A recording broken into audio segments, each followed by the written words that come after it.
Bases dropped on your lunchtime here at Soccer Down here on a Friday. I know that things are a little out of sorts, and football season does that. And then what I mean by the oblong football.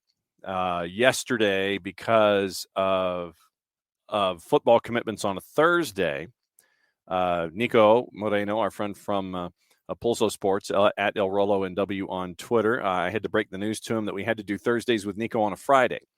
And he has been tremendously cool about this kind of stuff.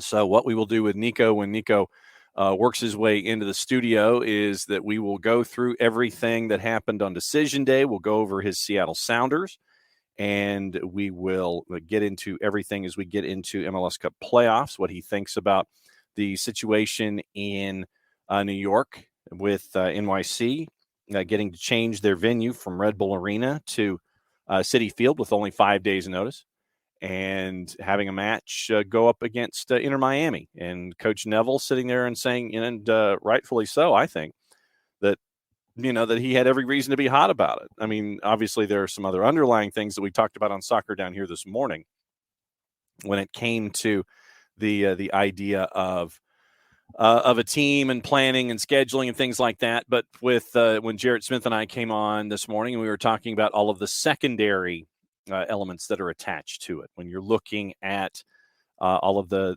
day workers who thought they had an additional day's worth of pay coming, and then all of a sudden 5 days before they got that yanked out from underneath them, unless they were transferred over to Citi Field's work crew, which I doubt very seriously that happened. And just the elements that were attached to it. It's disappointing, that you would do something like that. And then you send an email to your supporters saying, yeah, okay, we had a venue change 5 days before. And then what do you say to all of your fans who were laid out and ready to go over to Harrison, New Jersey for a soccer match. And now all of a sudden they have to reorient things to Citi Field in Queens. How does the ticket translate? What's the, it's a 30-mile difference going from east to west, from Red Bull, from Harrison, New Jersey to Citi Field. But that's the larger element in all of this. There are a lot of those second level things that we always kind of forget to talk about that are attached to something like this that we never really think about until it's thrown in front of us like this. And so I wanted to get Niko's thoughts on that. I also wanted to talk to Niko about Gallardo and to see what he thinks about his future after leaving River Plate. And 14 titles later, 3 years away after being relegated, 3 years from being promoted after being in a division below, 14 titles later, Gallardo has decided that he's moving on. And I know a lot of folks may not necessarily understand the heat that is attached to a place like River Plate. Boca Juniors, River Plate, those kinds of things. It is, it is one of those pressure cookers that is universal. And I wanted to catch up with Niko about that as well and what he thought about Gallardo. But we're going to get into MLS Cup playoffs. We're going to get into all those kinds of discussions about anything and everything going on here in the postseason here at SDH. Obviously, we've got the 4 matches that are coming up this weekend. We'll talk to Niko about that. We'll talk to Niko about Decision Day. We'll talk to Niko about Gallardo. And we'll talk to Niko about NYC. And so since you get to hear the magic noise of someone coming into the green room, that means I get to do this.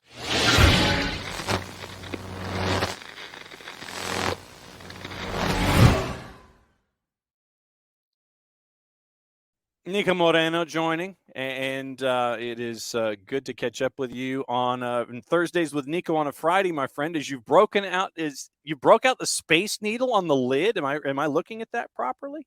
Yeah. It's a little representation of some Seattle stuff. We got a big MLB game coming tomorrow, and things. I'm trying to live it up after that Sounders debacle at the end of the season there. All right, so we'll get into the Sounders and the season, and then getting into MLS Cup playoffs. Cup number 2, since it is only 10 o'clock in the morning, as you and I are having this discussion, sir. That is correct. Cup number 2, baby. That's where we are right now. So what's it been like for Soto Mojo to be able to come into the postseason? I know we rarely get to talk baseball when it comes to Seattle, but to hear the home run call from both Dave Sims and Rick Riz, I believe, who does radio. It was cool. It was a cool moment to see Seattle go into the postseason. What's it been like for the M's to experience Soto Mojo all over again for a change? I mean, it was great going into it, right? I mean, it was the whole countdown, the magic numbers finally won. And then all of a sudden you're in it. The drought is over. And then you get into the playoffs and you're up 6-2 at Houston. You decide to put in a starting pitcher late in the game, and boom, there goes that game 1. Game 2 was just as frustrating. So I think as a Seattle fan, it's been great and fun, and there's been a real feel. If you go down by Queen Anne, I drove by during game time yesterday when I believe we were winning 2-1 at the moment. It was just crazy. I mean, you don't see that crowd anymore. That old neighborhood that's right next to Key Arena used to be real fun when the Sonics were here, and that's kind of what it reminded me of. Back then, I wasn't old enough to really enjoy it, the Queen Anne experience, but it was cool to drive by and see all the bars and, all of that stuff. So it was cool to see it now. The fans are really, involved. The watch parties at T-Mobile stadiums have been really cool. But once again, it's just been rough. They're down 2 games. It should be really cool to have them play at least a game here, of what's coming up. But then we'll see. We'll see how that is end up going. I'm not my expectations aren't high. Even though it's going to be here, it's going to be electric, it's going to be amazing. I just think when you put yourself in a hole like that and the momentum kind of shifts on a negative spin, and Scott Servais done a good job at trying to, talk about analytics and why I did this, why I did that, taking all the blame. But I just feel like the hole's a little too big. And, it's cool to see new teams come in. Game 3 is tomorrow afternoon, early afternoon in the Pacific time zone, 4:07 is an anticipated first pitch. But getting into the soccer aspect of things, Mariners get into the postseason. Sounders do not. What has the response been, and I guess just the self-reaction from the Sounders? Was the year a failure, considering that what was won, you win a CONCACAF Champions League, you're heading to the Club World Cup. Was the season a failure in the overall because you didn't get into the playoffs? Was there too much energy invested in CONCACAF Champions League combined with injuries at key positions, things like that? What's been the overall vibe now that they've had time to kind of digest it?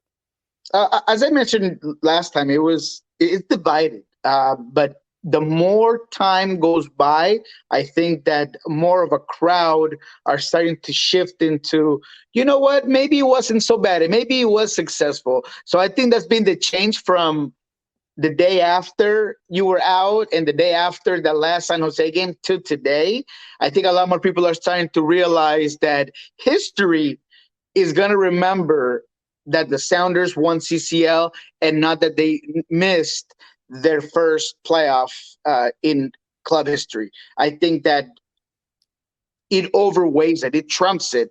It completely washes it out. And I think for me, I've always said from day one that it was going to be a successful season. Nothing guaranteed you that you were going to get an MLS Cup. And even if you did, you already got 2 MLS Cups. You got Open Cups. You've never had a CCL championship. I would have signed off on this at the beginning of the year, like I've said before. You were playing with house money, house chips. You went into the casino, you put all your money on black, and boom, you got money. The rest of it is just, in the pocket. So I continue to think that it was a successful season. Not just that, but you saw the success of a lot of young players. Danny Leiva's a guy that I've been high on for a very long time. He got his moment to shine. He showed you what he can do. Josh Atencio is a guy that's also coming up. You still got, Obed Vargas, what he did earlier in the year that made you realize, man, this guy is going to be really good at some point. Once he gets over this injury, he was in the list for best 22, under 22 in MLS.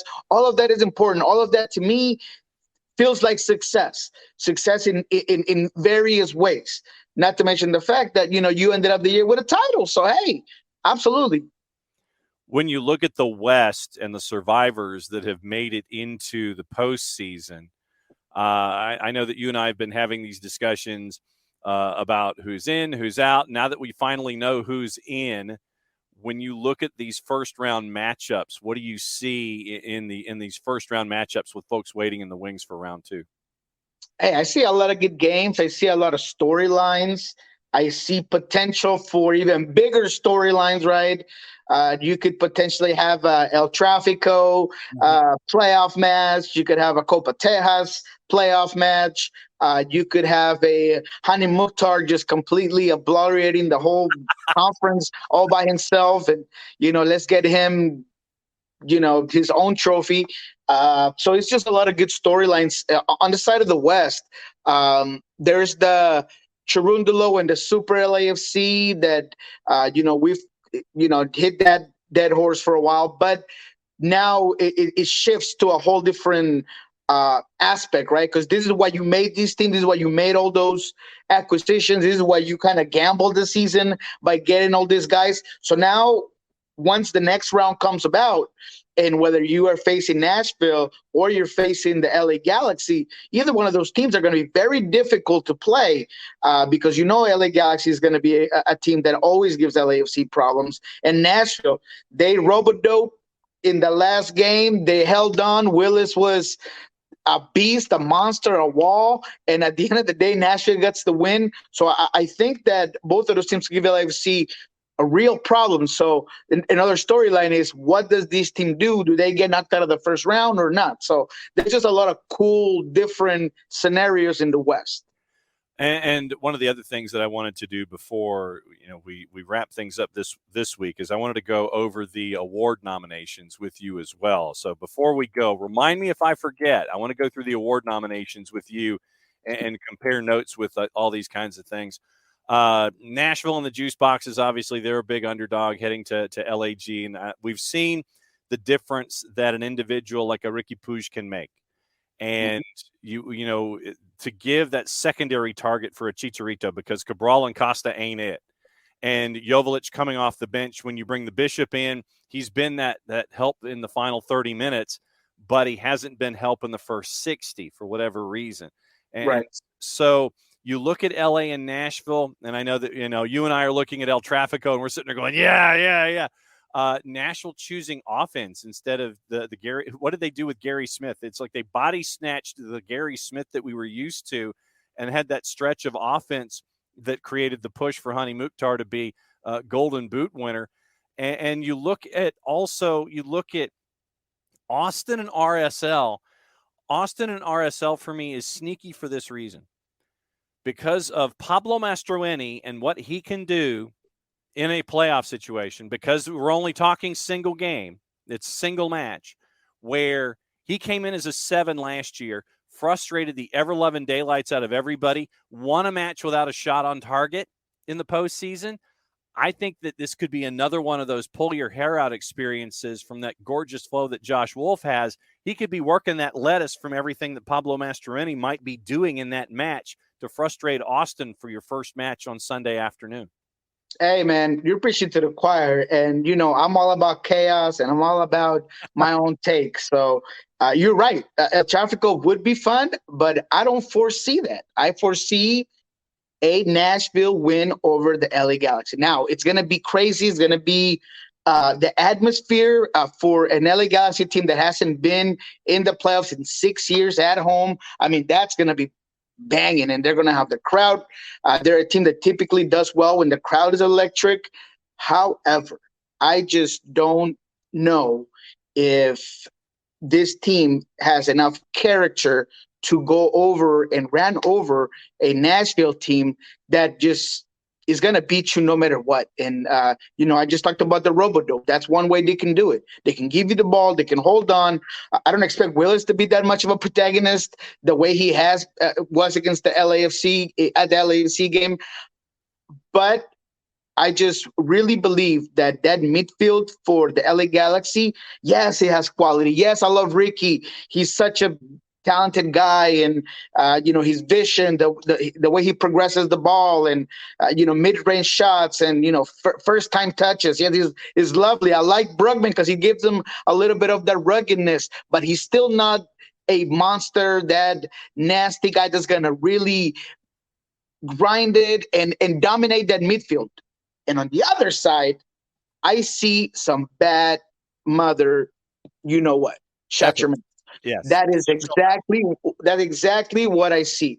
With Dax is a guy that you might be able to say whatever you want about him, but the dude guy's hard. I mean, that's that William Wallace type that's just gonna be like, right with me. That's the guy that's gonna really help at the tempo of this team. You got Leao, who's also a guy that can do a lot. You got Godoy that could be an option. He's a captain. He's a captain of the national team at some point. He was a guy that it can really give you other things. So I just think that midfield is gonna make things very difficult for Ricky and for Brugman. Ricky's a guy that is a little bit on the smaller side, and I think that Nashville is going to really get on him, right? So Gary Smith's the guy that, for me, whenever he has a big game coming up and he studies it, he does well at minimizing the best player in the opposite team. And I think he's going to do that here. I think he's going to really work on getting Ricky off his game, and he has the guys to do it. Not to mention the fact that, for me, Mukhtar is going to have all kinds of spaces against this LA Galaxy team, because I don't like the defensive line, and I don't like the spaces that they leave between midfield and the defensive line. They're not compact when it comes to playing defense. So because of that, I just got Nashville winning this game, man. It's going to be one of the more fun ones on the weekend for a lot of different reasons. You wonder if Nashville retreats to being the Gary Smith that we know, the more pragmatic defensive side that goes against type. I think they will. And you wonder if that's going to be their way to try to just get that one opportunity where Mukhtar can be clinical and advance past LAG. I mean, you look at my gut tells me that RSL does something against Austin that just frustrates the hell out of them, and it turns into a real difficult day for Austin to get out of town. That's another one, man. Look, I am a true believer that teams that have been there, done that in the playoffs can manage these types of games better. Love Austin. They have a lot of quality. Yes, love Josh Wolf. He's fantastic. He's been great. Really set a curriculum and a identity down there. Absolutely. But when it comes to pressure, this team has only won 4 of the last 14 games. This team at Q2 could be very good or they could be very flat. I don't know if they face a team like RSL in the playoffs. Talk about playoffs.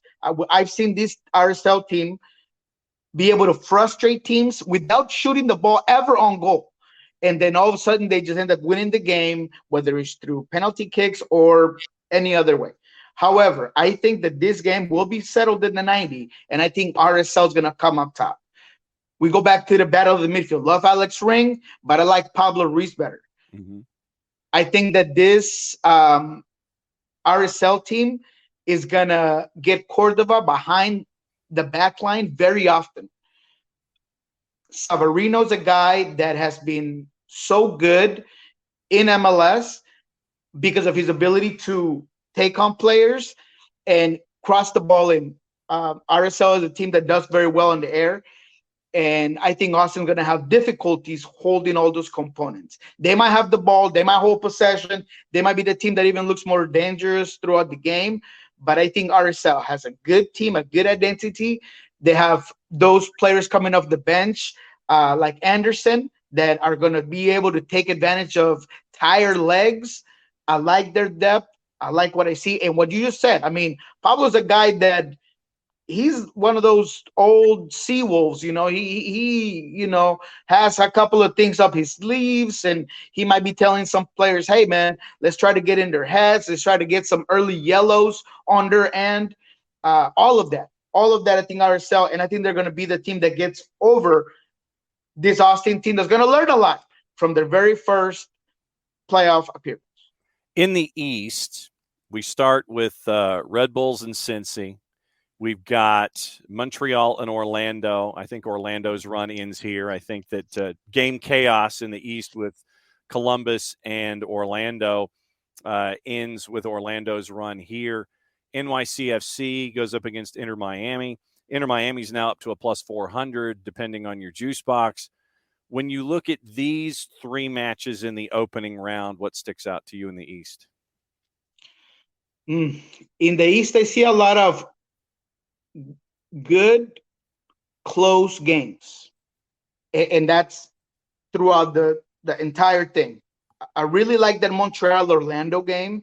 I think a lot of people are very low on Orlando. And as you know, I know. And they are my dark horse. Okay. They are the team that I think now that Facundo Torres has taken the responsibility of this is my team, he's going to continue to shine. I really like the amount of adjustments and players that he could bring in. Oscar Pereira can bring into that midfield. They can hit you with some possession with Pereira. They can go with Urso. They can go with a guy that is more of a disturber in Cartagena. They just have so many different components in that midfield.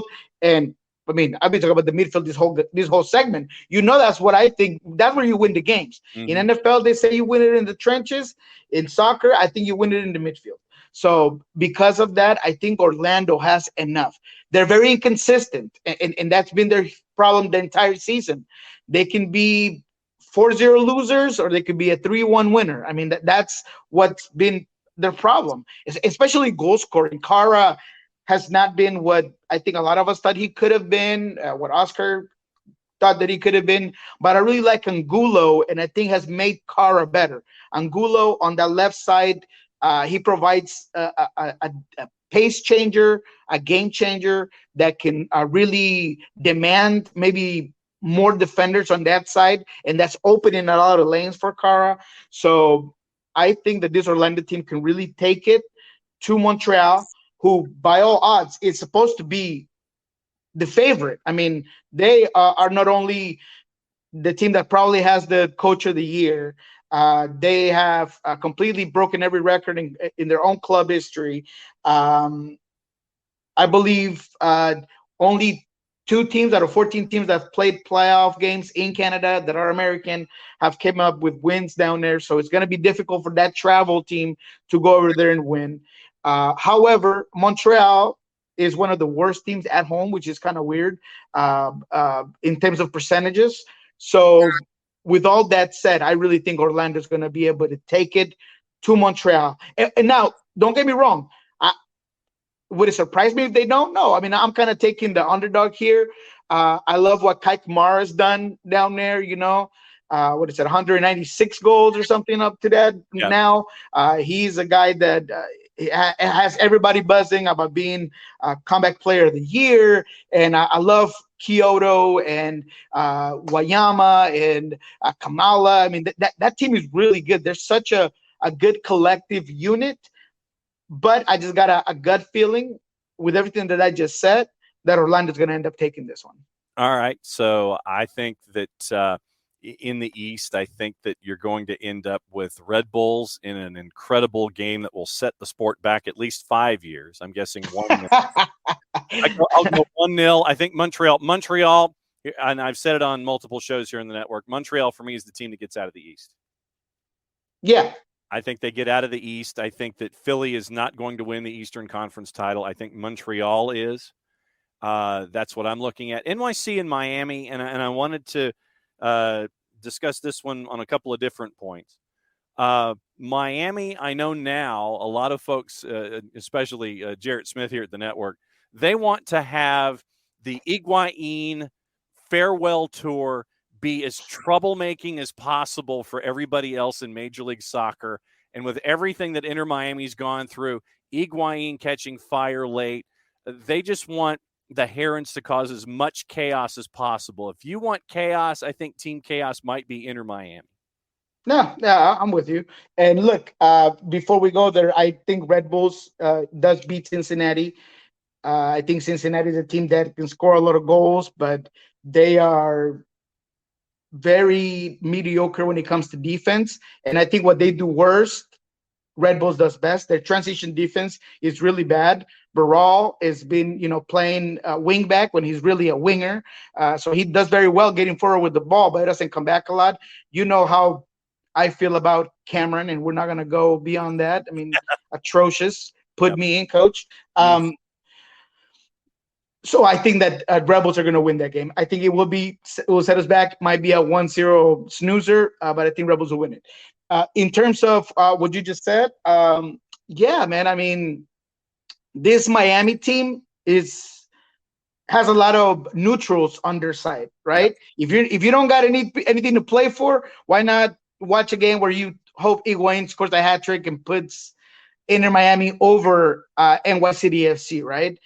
There are a lot of question marks in terms of injuries for New York City. Talles Magno, I think Morales, and Tavon Gray. So a lot of things that need to be shifted and looked at. Talles Magno's been the guy that is supposed to be your new Tati, and he starting to look like it, or at least if you go from Campeones Cup to the end of the regular season, the guys looked up to par. So does that shoulder bother him? Is he going to be able to play? I don't trust Ever up there. So that might be able to change some things. However, I think that this New York City team is too talented despite their youth. I think Alexander Callens is my defender of the year. And whenever he's there, he doesn't just provide security, but provides someone that can really bring the ball out of the back, goals coming up, from set pieces. I think this team is too good for this Inter Miami squad that is on a run, is on a hot streak. But you saw what happened with Montreal. I was actually very disappointed in how flat and disinterest they looked at times against Montreal. There were points where, it was a breakaway and guys were just jogging to the ball. So I don't know if the excitement of getting to the playoffs might have been like, man, we didn't think we were going to get here. We did. So everything else from here on out is whatever. But if this team doesn't come into play against New York City, they're going to get ran out of the field. All right. So the other thing that I wanted to talk to you about with NYC and the injuries, we'll have to keep an eye on the injuries to Tavon Gray and Talles Magno. Talles Magno looked like he was in a world of hurt with that elbow wrapped for the match on decision day against Atlanta United. The other thing I wanted to talk to you about with NYC and Inter Miami was the venue change. 5 days before a match, everything's lined up for Red Bull Arena. 5 days before a match, because the Mets suck, venue opens up, you knock on that door, you move it from Red Bull 30 miles to the west, and you're in Flushing, New York now at Citi Field, and Major League Soccer let you do it. Phil Neville basically not happy about it, understandably so, but I think for different reasons than the ones that were in the quote that were attached to it. But I think the biggest thing for me is that Major League Soccer, with 5 days before a match, let them do a venue change to a non-soccer specific stadium from Red Bull Arena to Citi Field. And the other concerns that I had were, 36 hours ago, NYCFC ticket holders for this match, they get an email, hey, oh, by the way, we've got a venue change. How does the ticket translate from Red Bull Arena to your new seat at Citi Field? The day workers who thought that they had a date where they were going to get paid, do they still get paid? Is Red Bull Arena going to invoice City Football Group because y'all were here, now you're moving, pay us anyway? All those folks that thought that they had another payday coming before the holidays, now they may not get it. all these different reasons, all the trickle-down effects that we look at here. Yeah, you can say I'm kind of hot about it. And I think that a lot of folks had a reason to be hot about it outside of just the fact that, it's a venue change before a playoff game and you're going to a place that's not in New Jersey. Yeah. And look, long story short, I mean, you said a lot of those problems that I completely agree with. But long story short, the biggest problem and the most affected here are the fans because of everything that you just added, right? But when it comes to soccer stuff, yes, MLS needs to be better. MLS needs to have a better plan. It was no. This is something that could have been prevented because you could have seen it coming, and there was no ability to prevent that from MLS. Should have been dealt with right when you knew that New York City FC was a top seed team. So that is on the league. And fans, because of tickets, because of what you just said in terms of, hey, you know what, I'm getting another payday. I mean, how are they going to compensate those workers that, had all these plans ready? But in terms of soccer, I don't know if it's going to be that big of a deal. Maybe Phil Neville, I think, is using it to his advantage to just ramp up his team, right? I mean, if I can get mad at anything at all, I'm going to do it. If I can, and maybe, it is annoying. It is something that, you don't see. And Phil Neville being a guy that's been around the game for a while, it's probably like, this is frustrating. But I think he's using it as a tactic to get his, team going. And to also, if anything goes wrong, hey, it might have been the stadium change. That's just what I think. That is my evil side talking. Maybe that's what I would do in that situation. But I think in terms of soccer, man, these teams are used to playing in this baseball style stadiums. It is going to be a natural surface, which it would probably be a bigger deal if they were playing in artificial. And you weren't expecting to. That is something that you got to kind of get ready for, and injuries and change of cleats and just a lot of things. The way the ball bounces, there's going to be a field recognition, as it always is part of these types of games. So in terms of soccer, I don't know if it's that big of a deal, but that does not mean that I agree with it and that I don't hold MLS accountable for everything that really matters. And those fans, that is the reason why we have this beautiful game, and the reason why these teams are going to go out there and try to get this W. That's the biggest problem, is their issues and their tickets and having to move that fan base to Citi Field. I mean, it's difficult. All right, so we'll save the postseason awards for next time. There's one topic that I wanted to get into with you before we go this week. Gallardo leaving River Plate. I wanted to talk about that. Here's a guy who first shows up at River Plate 3 years after promotion. They were in the lower division. 3 years later, he shows up. 14 championships later, he decides that his time is done. He's leaving River Plate. My guess is there better be a lot of folks overseas on the other end of the Atlantic Ocean giving this man a call. When you think about Gallardo and his time at River Plate, what sticks in your mind about the successes that he's had there? I think he's been beyond his years. I mean, he's 46, but he coaches as if he's done this his whole entire life. He is the perfect balance between a strategist, a motivator, and a student of the game. So I don't want to, make him sound like Pep Guardiola, but he is kind of our, top coach in South America, at least. He's someone that any national team that's had a vacancy has tried to go after. But he's been very good about holding off and enjoying his moment. And you can see that now because he's doing a stop. He's not saying, hey, I'm moving on from River and I'm going to go to this team. No. He's taking some time off. So I think he's done it so well that it talks to his intelligence. He's someone that's developed players at River. He's someone that has won important titles, both at the international level and domestically. That said, man, I think that it's going to take a lot of money to secure him, and there's going to be more than one European team and more than one national team. I mean, World Cup's going to be done and over with. That typically leads to heads rolling around the world. The I don't know, France or some of those big teams need to make a change. Maybe does Argentina just screw the pooch and gets out in the group round stage, which I don't think is likely, but let's just say it happens. He'd be the first guy that is going to be a candidate to go. So a lot of teams are going to want him, but I just think he's a guy that you will continue to hear from, just as you did with the best in the games. He's going to be a fantastic coach, whether it's in Europe or at the international level with the national team. He's definitely just not staying in our continent, at least. He's going to be playing either in a La Liga or the Premier or internationally. That's just what I believe. All right, time for the promo. What's going on? What has gone on in the last 7 days? What's going on in the next 7 days before we catch back up? What's going on with you in Pulso Sports?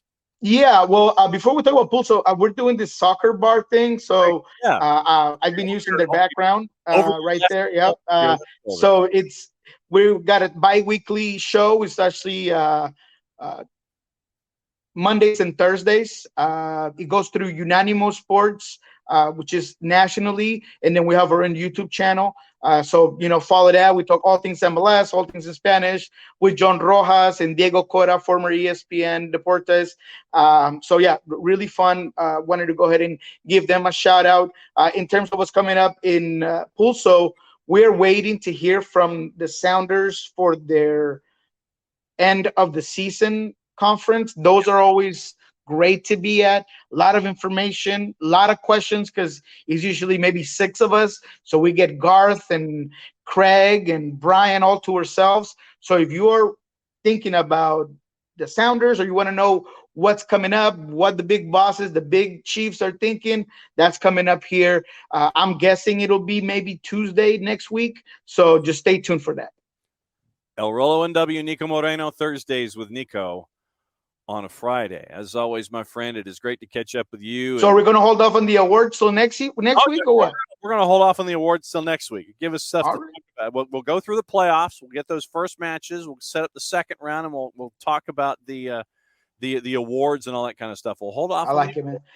I blame myself, not production, man. I talk too much. No, I talk too much. We're going to put the awards right here. We're going to sit there and we'll pull it out like that ace, pull out the ace out of our sleeve next week when it comes to the awards and the announcements, and go through it, because I know that we will always have fun. Enjoy your second cup of coffee, my friend. We'll catch up with you next week.